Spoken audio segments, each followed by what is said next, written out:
एक सुबह हॉस्पिटल में सांप घुस गया। तब कार्तिक ने उस सांप को अपने इशारों से अपने हाथ में पकड़ लिया और बाहर छोड़ आया। हॉस्पिटल का सारा स्टाफ यह देख हैरान था। कार्तिक एक डॉक्टर है जो भगवान पर नहीं बल्कि विज्ञान पर भरोसा करता है। एक दिन सुबह उसकी माँ ने आंगन में देखा तो तुलसी मंदिर किसी ने तोड़ इधर उधर बिखेर दिया है। माँ डर गई और अगले ही दिन एक तांत्रिक बाबा को बुलाया। बाबा ने पूछा, क्या घर में किसी ने मन्नत मांगी थी और पूरी नहीं की? माँ ने कहा, कार्तिक जब छोटा था तो उसे जॉन्डिस हो गया था। तब मैंने मन्नत मांगी थी कि द्वारिका जाकर श्री कृष्ण को 108 किलो मक्खन चढ़ाऊंगी। बाबा बोले, मन्नत यानी एक रीन, जल्द से जल्द द्वारिका जाकर श्री कृष्ण का दर्शन कर लीजिए। अगले ही दिन वे द्वारिका के लिए निकल जाते हैं, लेकिन वहाँ पहुँचते ही कार्तिक के साथ अजीबो गरीब चीजें होने लगती हैं। एक रात वह घर के बाहर बैठा हुआ था, तभी एक जख्मी आदमी उसके पास आता है। वह कुछ बताने की कोशिश करता है। कार्तिक यह देख घबराकर कहता है, आपकी हालत तो बहुत खराब है, आप यहीं रुकिए, मैं आपके लिए ऑटो लेकर आता हूँ। पर जब कार्तिक वापस आता है वह आदमी वहाँ से गायब हो चुका होता। कार्तिक को उसका मामा उसे उठाते हुए कहता है, तुम्हारी माँ सुबह से गायब है। यह सुनते ही कार्तिक और भी ज्यादा घबरा जाता है और पागलों की तरह अपनी माँ को इधर उधर ढूंढने लगता है, पर उसकी माँ कहीं नहीं मिलती। तभी पुलिस उसका फोटो दिखाकर उसे पकड़ लेता है। कार्तिक उनसे पूछता है कि तुम मुझे कहाँ ले जा रहे हो, पर वह उसकी बात नहीं सुनते और उसे पुलिस स्टेशन ले जाकर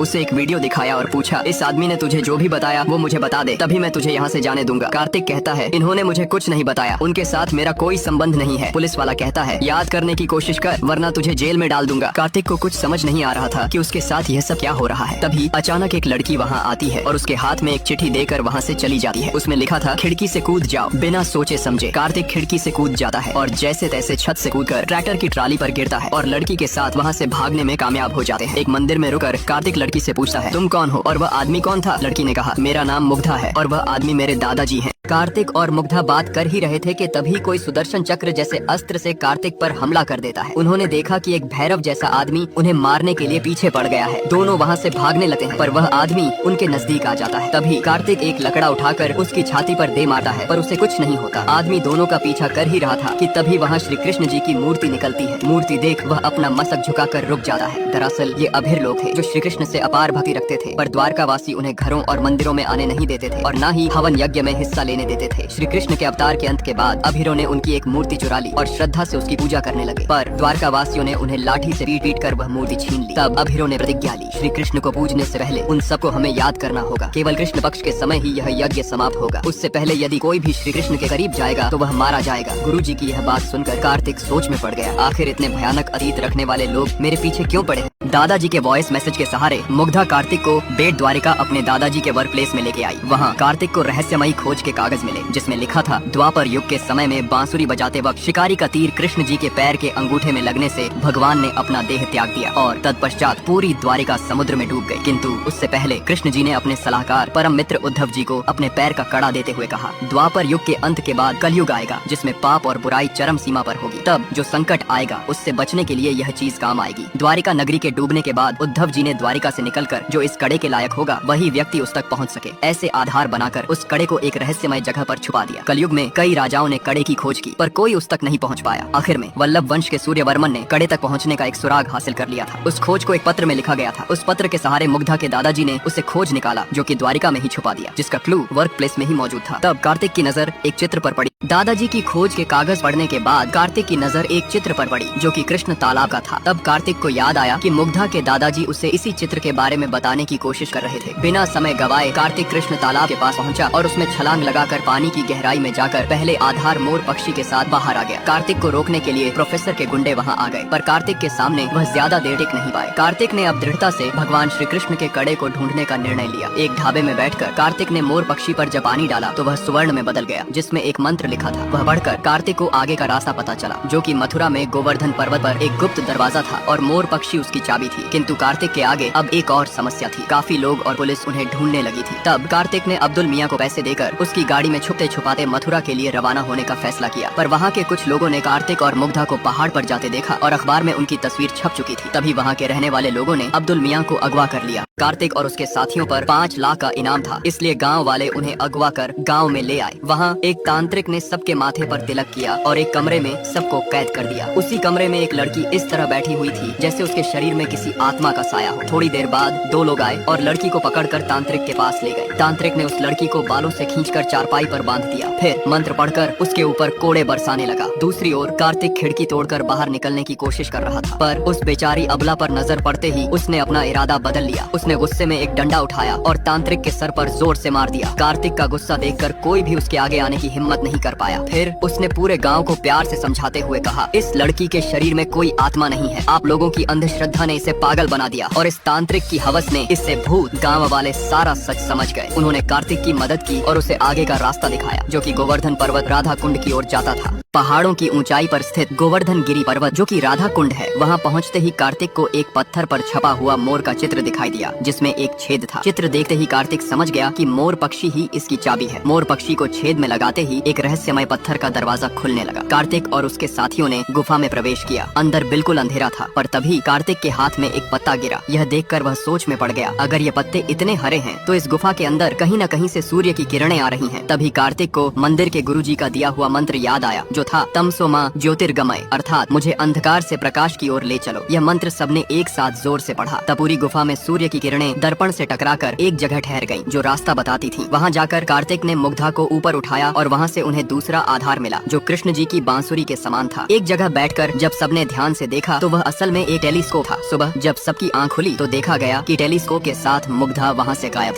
सुबह जब सबकी आंख खुली तो देखा कि टेलीस्कोप के साथ मुग्धा वहां से गायब है। कार्तिक अब मन ही मन उसे कोसने लगा। इस बेशरम लड़की पर भरोसा करके गलत किया। बातें करते वक्त कार्तिक पर किसी ने पीछे से हमला कर दिया। फिर कार्तिक ने खुद को एक सूखे पेड़ पर उल्टा लटका हुआ पाया और उसके नीचे एक गांव का आदमी नुकीले भाले गाड़ रहा था। अब्दुल मियां और मामा जी के भी केवल सिर ही बाहर थे। तभी कहानी का मुख्य खलनायक प्रोफेसर वहाँ आया। उसने कार्तिक से कहा, मेडिटेशन कंप्लीट किए तुझे 3 साल भी नहीं हुए और तू होता कौन है? श्री कृष्ण के बारे में इतनी खोज करने वाला? कार्तिक ने कहा, बांध के तो कोटेशन हर कोई दे सकता है, एक बार मुझे खोल दीजिए, फिर हम बात करते हैं। प्रोफेसर हंसते हुए बोला, मेरे पास मौका अच्छा है, लेकिन मैं तुझे नहीं मारूंगा। हमारे पुराणों पर सवाल उठाने वाले तुझे मरने के लिए इस प्रकृति के हवाले छोड़ रहा हूँ। फिर प्रोफेसर वहाँ से चला गया। अब कार्तिक पूरी तरह से फंस चुका था, पर तभी दूर नजर पड़ने पर उसने देखा कि मुग्धा एक छकड़ा लेकर उसकी ओर आ रही थी। अब कार्तिक के भारी वजन से बंधी रस्सी टूटने ही वाली थी कि तभी मुग्धा ने एक 0 टर्न मारकर सारे भाले हटा दिए और कार्तिक को सही सलामत बचा लिया। मुग्धा ने कार्तिक को बचाकर उसे बताते हुए कहा कि मैंने तुम्हें धोखा नहीं दिया था। मैं हमारे सफर में जिनकी मदद मिल सके ऐसे लोगों से मदद मांगने गई थी। मेरे दादा के साथी से पता चला कि मेरे दादा के पार्टनर डॉक्टर धनवंतरी वेद पाठक जी एक साइंटिस्ट हैं, वो हमारी मदद कर सकते हैं। कार्तिक उनसे मिलने उनके घर पहुंचा। डॉक्टर धनवंतरी आंखों से अंधे थे, फिर भी उन्होंने हजारों किताबें पढ़ी थी और 4 किताबें लिखी भी थी। उन्होंने कहा, हजारों साल पहले आज जो टेक्नोलॉजी है वो उस समय और भी एडवांस थी। उसे मानने वाले मुग्धा के दादा डॉ राव उनमें से एक थे, पर डॉक्टर शांतनु की लालच उन्हें अमीर बनाना चाहती थी। उन्होंने कई लोगों को अपनी तरफ कर लिया था, पर राव जी कड़े पर लिखी मेडिकल इंक्रिप्शन से दुनिया को आने वाली महामारी से बचाना चाहते थे। इसलिए जान का खतरा होने पर भी उन्होंने कड़े का पहला क्लू हासिल किया और कार्तिक को ही उस काम के लिए तकदीर ने इसलिए चुना क्योंकि कार्तिक को एंटीक चीजों से खास लगाव था। फिर कार्तिक ने पूछा, आप कैसी बातें कर रहे हैं? आखिर श्री कृष्ण की वस्तुओं में मेडिकल इंक्रिप्शन कैसे हो सका है? तब